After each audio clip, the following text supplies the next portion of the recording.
an ultimate global podcast. Hello, and welcome to our special weekly podcast on trending international and social affairs. You're listening to Saurabh Kora and George Mavros from Sydney.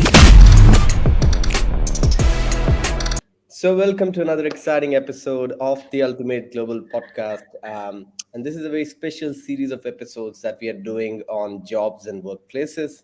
The topic of this podcast is leading remote teams effectively. And we've got a very interesting speaker joining us from Germany today. His name is Timm Hoffman. He's the country manager of DACH region at Foxit Software. And being a country manager, I'm sure that during tough times of COVID-19, you must have managed remote teams. You have led remote teams. So maybe we can start off with your introduction, Timm, and then we can move on to the topic. So, introduce yourself, tell a bit about what you are doing at the moment. Yeah, hey everybody, my name is Timm. As you said, I am from Germany. I am based near Frankfurt, for those who sort of know your ways around Germany. I've been working in sales for, I think, almost 10 years now, and been leading teams for roughly 5 years overall.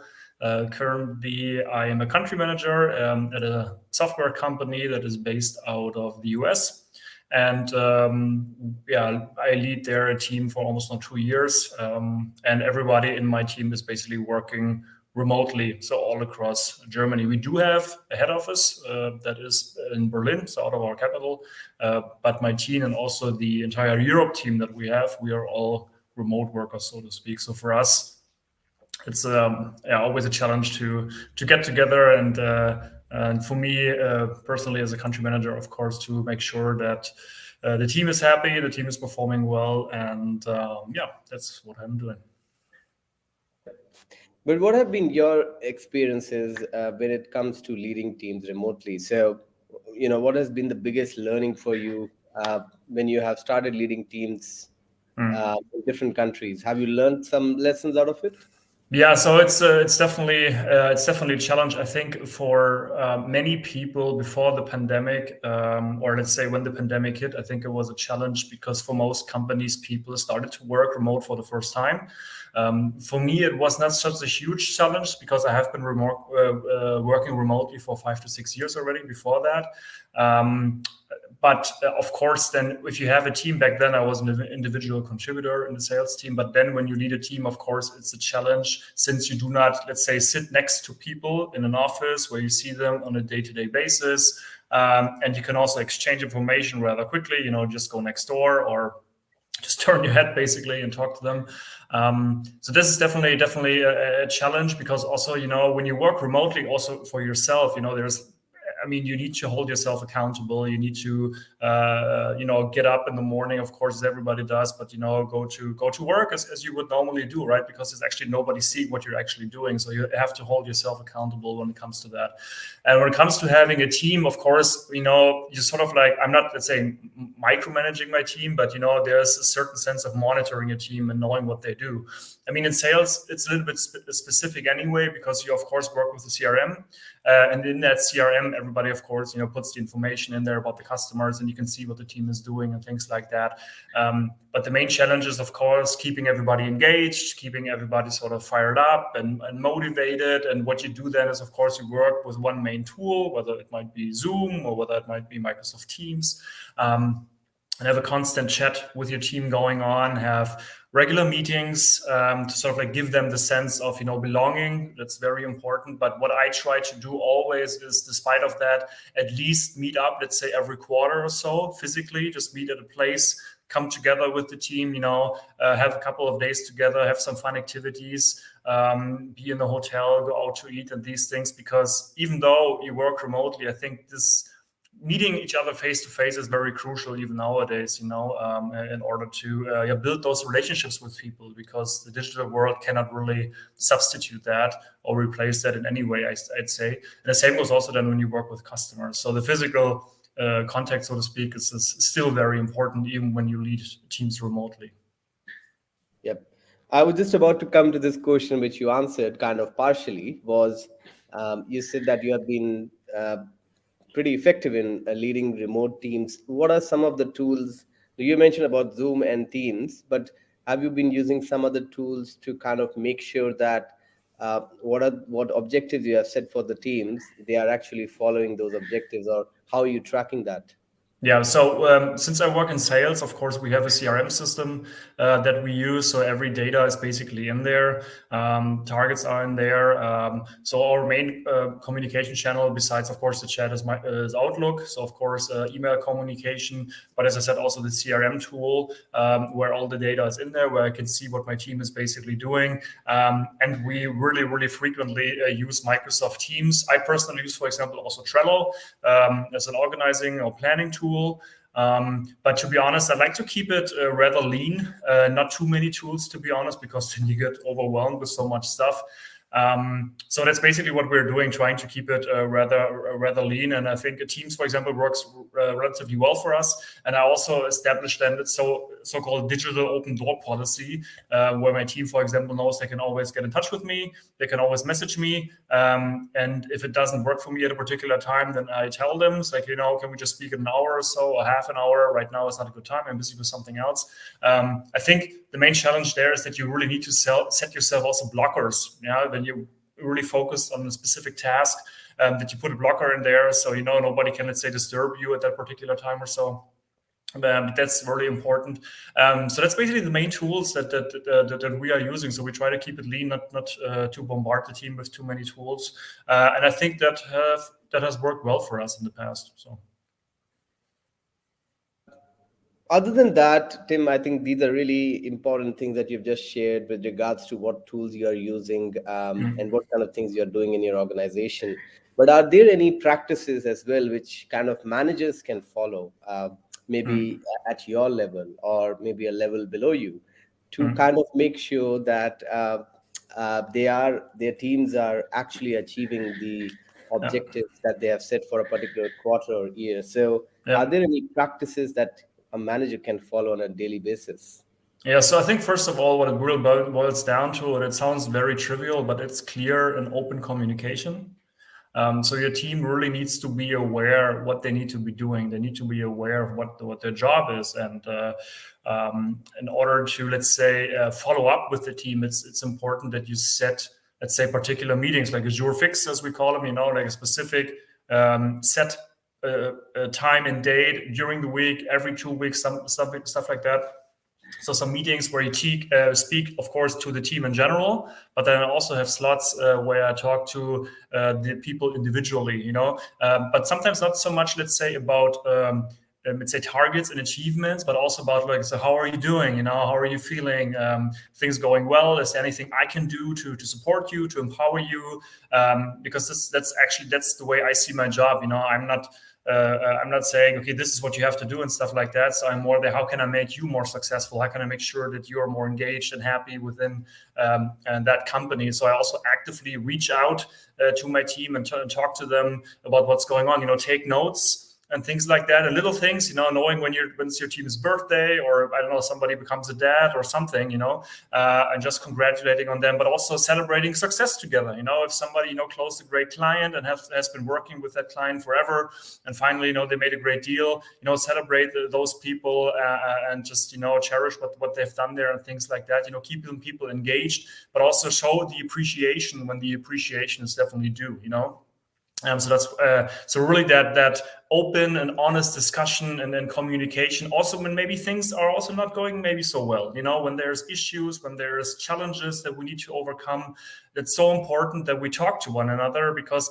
I'm always learning as well. I'm not doing everything right all the time. So if I maybe messed up something, or people felt like they weren't being treated fairly or something, just talk to me and we can work something out. Of course, at the end of the day, sometimes it's my decision to make, and I make that decision for the business. And of course, maybe it's not always fair all the time, but at least I can explain that decision, and it's not something maybe that popped out of my head. It's something, I put a lot of thought into it. I spoke to my superior, I spoke to other departments, and then we come to a conclusion. So that communication is extremely important on a regular basis. And also the team knows that they can hold me accountable, and as well as I'm holding them accountable as well. So they know what they can get from me, and I also expect them something in return, and in that sense. And this is something you need to be very clear right from the get-go, right? You need to really set those expectations for your team, but it already starts with the hiring process, to be honest. Once you hire people, once you really get into that setting, really tell them what is the expectation of the job. Also, I really tell them the way I work, how I would like that person to work, necessarily speaking. And if you feel, well, that doesn't really fit my value concept or the way I'm working, okay, that's perfectly fine. Well, then you're just not part of my team. But it's perfect, then you work somewhere else, and that's perfectly okay too. So I'm very open and honest about that discussion, so that there are no surprises, let's say, when people are being onboarded in the company. And I think this is truly important. Have no hidden agenda. Be honest and frank with those people, because those people are your most valuable asset. If they perform well, and that's your job, keeping them happy, keeping them engaged. That's what I'm trying to do. Sometimes it works very well, sometimes maybe it doesn't, and that's always an onward journey. You always learn, and yeah.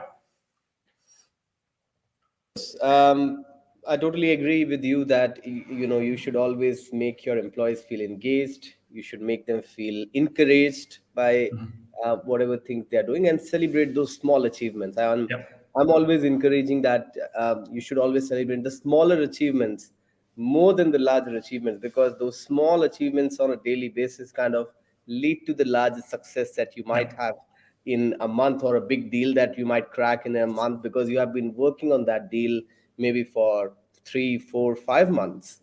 And I'm totally for that.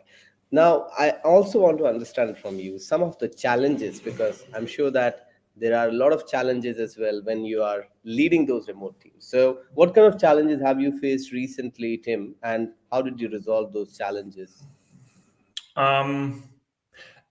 So as I said, I think so one major challenge is that let's say somebody is not happy with something, they face a certain problem, or you made a decision and not extremely happy with it.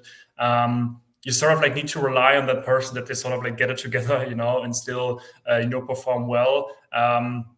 Because you do not have that physical, you don't see that person physically and stuff like that. So you sort of need to rely on that person, and you really need to establish a huge amount of trust. I think this is really important to have. And this is something, of course, I question that myself. Do I trust this person? If I don't trust this person, and this is maybe also something that I faced in the past, where you really have difficulties, do I really trust this person to do their job? And if this doesn't happen, you need to have an honest conversation about this as well, and be like, hey, let's talk about something. I feel like the last, let's say, month or so, you ran really on your A game.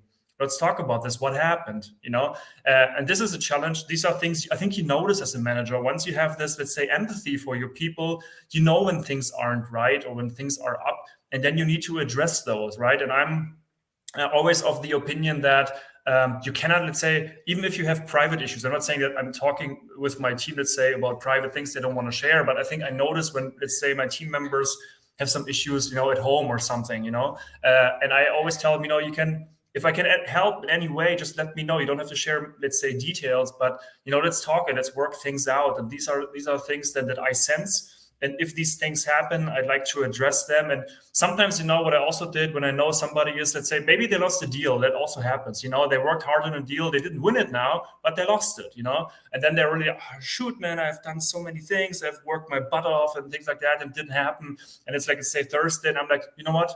Take the weekend. Take tomorrow off. You don't have to do. You don't have to sign off just take the 3 days off. Clear your head. Get out, do whatever, just do something really cool, fun.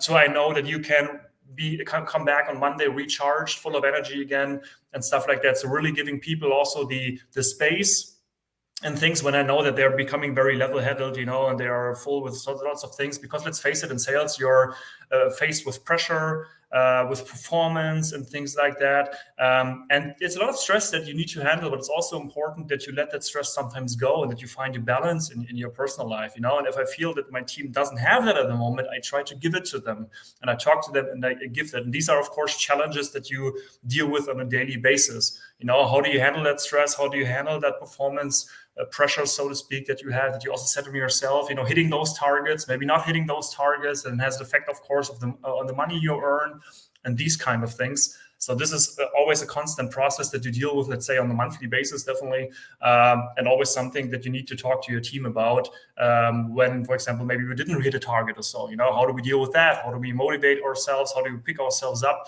to go after the next month or next quarter, and these kind of things? And that's always like a constant battle, so to speak, or a constant challenge that that comes with the job and that you need to be facing. So. Of course, and I think that's a fantastic thing that you just said, that giving them the free space when the things are not going well. And I think those are the times when everything is going well, when your team members have met the target. That those are the easy times to handle. The difficult time is when a team member might not have met their target and they're a bit stressed out, and or maybe they have started self-doubting their own selves, that whether we are capable enough for this job. Sometimes this might also happen. So that's the time when you start motivating them and boosting them up, that that's fine, you have lost a deal. Deals will come, deals will go. Keep yourself up and running. So I think that's very interesting that you shared that, because taking care of the mental health and physical health is pretty important. Because if you are mentally there, physically fine, only then you can deliver the results. Yeah, people always talk about this, but sometimes people don't act on it. So that's why it's so important that you really act on it. And as a, let's say, superior or whatever, if you really see that, maybe sometimes you also need to push people in that direction. Be like, no, you take that day off now. I think it's perfectly fine, because sometimes no, I cannot do this. I have all these appointments and stuff to make. No, it doesn't make sense now. Please, I speak from experience. I know I've been there, done that. I've got the T-shirt. Just follow my advice there, and that, of course, it will help you at the end of the day. At the end of the day, we're all human. We all, need those times. We all also make mistakes. We all learn. That's just part of the deal. And I think if you know this and act on it, I think that's always good. Take those days, and it's just understand that this is part of the game, so to speak. And are in it for the long run. I always encourage my team to see the long run. Maybe you have a bad month today. Yeah, okay, but what happens in 3-4 months? Maybe then you have a great month. If you overachieve your target or whatever. Let's look at the end of the year and see how we've done, and then we can still always recap and see, okay, what could we have done better? Where can we work on, these kind of things? See it more from an empowerment and trust and inspire kind of perspective, and not like too much focus on command and control. Yeah, you are bad because you didn't do this and stuff like that. Because I always, as a leader or let's say a team manager, you always need to, let's say, what could I have done better? How could I have maybe empowered my team more? I always start with you and go with that, because most of the time your team is a reflection of you. Right. So, and that's the thing. And that's something also for me. It's always a challenge, It's not also always easy, let's say, also keeping your team engaged and team pumped, because sometimes also for yourself, you don't get up every day and be like, yeah, I'm going to take over the world. Sometimes you're like, I don't want to talk to everybody, things aren't going well, blah, blah, blah. But these things happen. And also you yourself, since you lead sometimes by example, need to find a way of how you can keep it professional. And also for yourself, then know, okay, well, I know today is probably maybe not going to be a good day. I feel it kind of. Go for a walk, take a half an hour or something. Go work out, hit the gym, whatever you do, and then you can come back and be recharged. But it's so important that you take those moments and not work through them, because it doesn't really help you in the long run. And I think there should always be an up and down, which goes like a cycle. Life is not a straight line, as we say. It needs to have certain ups and downs, so that you might feel a little stressed out, but you need to have your times when you can relax a bit, come back, boost yourself, and recharge yourself, as you just said. One of the other things that we definitely want to ask you is regarding this thing that remote work is now getting more popular. People are now pushing hard towards having maybe 2 days from office, 3 days at home, or maybe complete hybrid work. Where do you see this concept of remote work heading to? Is it going to be there in the future? I think so. I would like to know about more from you on the basis of how you are dealing with things in Germany. Yeah, 100%. I think I think it's definitely, this trend is not going away. I mean, the pandemic has shown clearly that for several companies it works. Of course, it depends on the vertical or the branch you work in, right? I mean, for some it doesn't make sense. I mean, as a doctor, for example, you need to have your practice and your office. You don't have patients coming there, for example. But in let's say the IT world, for me, I never really understood that concept anyway. Why do I have to be in the office? Since I'm mostly communicating, or I'm actually with customers. I travel to customers and stuff like that. Why do I have to come to the office? Didn't really make sense to me back then anyway. So for me, it always worked. But again, you have to have also that mentality and that mindset that it works for you. I think some people, they really, let's say, need that immediate belonging with their peers, and they need to have that sphere in the office, that vibe and stuff like that. And it's perfectly fine. And I miss that sometimes as well, but then when I know, okay, well, it's time for me, let's say, to go back to the office again or to meet with my team, then I will do it. We'll set up meetings, or as I said, we will have that quarterly get together and those gatherings and do that because this is definitely important. But back to your question, I totally see the market heading in that direction. I think especially Germany, I would say the DACH region was, let's say, relatively quote unquote conservative when it came to that. So most companies, let's say 3-4 years ago, had really issues with that, with remote working from home. But why? I think also, again, a trust issue, right? Because people felt, especially managers felt, well, then I cannot really monitor my team. I don't have any control of my team. What happens if they don't work and stuff like that? Well, guess what? Then probably you didn't hire the right people, or you didn't make it clear to them what's actually their job. I always then say, if I have to fall in that mindset, then I did it, let's say, piss poor job of hiring the wrong people, right? Because this is important. I would say that hybrid models are definitely gonna be more. I think a good balance is all right, especially when you start a job. I think it's important that you really have a team, you have an office, work with your colleagues at least at the beginning, and then maybe see where things lead you. But as you said, having to work in an office for maybe 2 times a week or so, and the other 3 times working from home, I think that's a very good model. But at least companies should give that flexibility to future hires. I think you can also see that. I think if you look at recent studies and stuff like that, especially let's say our generation, we tend to look more towards that flexibility instead of earning so much money. I think people really have that exchange of, okay, no, I'd rather be flexible, I'd rather have that freedom, and then I earn less money. That's perfectly fine for me. I think that mindset is especially in the newer generation, which brings that mindset to the market, and companies have to adapt to it, especially if they want to attract talent, because the good talent, they want that flexibility, and they also have that entrepreneurial mindset. They know how to organize themselves, and they still know how to work hard and perform, right? And that's, especially in sales, that's the thing. You're based on, you're measured by results, not by how much time you spend at the office, right? If you work 100 hours a week or 10 hours a week, as long as you deliver your results and bring in, let's say, the revenue, we are all going to be a happy family, so to speak. But again, hybrid models, I think, will definitely be the future. And companies are adapting more and more than that, I think. And those companies who strictly say, no, you have to be in the office and stuff like that, I think they truly need to change their mindset a little bit, because it will be more demanded by the future hires, definitely. Absolutely. And I think these are some of the benefits as well of remote work when we talk about flexibility, when we talk about, focused on delivery of results rather than working on specific number of hours. And I think a lot of companies these days are kind of focusing on this thing that if you have delivered your weekly results, what you needed to achieve, we are happy with that. And we are not going to micromanage every little task that you are doing throughout the day, which is, kind of the things that employees are also appreciating, because they don't want anyone to micromanage them every single half an hour and say that, hello, what are you doing now? Stuff like that, isn't it? So flexibility, I guess, is more important these days. Yeah. Especially, 100%. especially amongst the millennials and the Gen Z, Yep. who are the newest generations.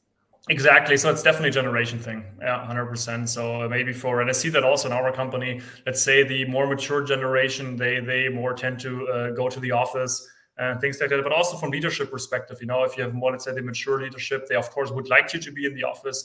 But from my experience, it's not the future. And as I said, especially in sales and especially in IT sales, it doesn't make too much sense, because for me, it doesn't matter where I am, as long as I have a stable Wi-Fi connection like we have with you right now, and talk to each other, let's say voice over IP, works perfectly fine. So Yeah, but I think one of the things that you pointed out as well, that maybe when you are new to a company and you don't know about the product, you don't know much about the market, that can be good time for you to uh, spend more time with your managers face to face, because you Yeah, can learn a lot initially, just for like the first 3 6 months when yeah, you're in your probation. I I definitely fully feel that agree. whenever you're new to a company, if you can spend more time face to face, that kind of increases your learning, isn't it? Yeah, I fully agree with that. So I think, especially during the onboarding process, I think that makes perfect sense. And especially if you're new to, let's say, also, a certain job area or something. So I think that definitely makes sense for, as you just said, first couple of months to be there, to get the product knowledge going, to meet the team, and things like that, learn on the processes 100%, and then see what it leads from there. So yeah, fully agree. Perfect. Thank you so much, Tim. I really appreciate you spending this time with us. And I hope that our audience can definitely learn something new with regards to remote working, and how people can manage remote teams. Because I'm sure a lot of us kind of know how remote work is now getting more and more popular, and how important it is for us to keep the employees engaged. Any final comments from your side on today's podcast, or the topic that we discussed before we end today's episode officially? Well, thank you very much, sir, for having me. It was a big pleasure talking to you, and it's a very interesting topic. So thank you very much for giving me the opportunity to talk to me. Yeah, if you want to reach out or have more questions, you can always talk to me on LinkedIn. Find me there. Just shoot me a message, and we can have a quick chat about this. Feel free to do so. Other than that, thank you once again, and see you soon. Absolutely. And we've got our third largest audience on our podcast from Germany. Anyone from Germany or around the world wanting to connect with Tim, just go to his LinkedIn profile. I'll be tagging him on the LinkedIn. Get connected with him, and getting connected with someone might kind of lead you to some of the other things. I always believe in networking and building relationships. Might fetch you a new job, might get you a new sale, or might just be a useful connection. But stay connected, and thank you so much again for watching this episode.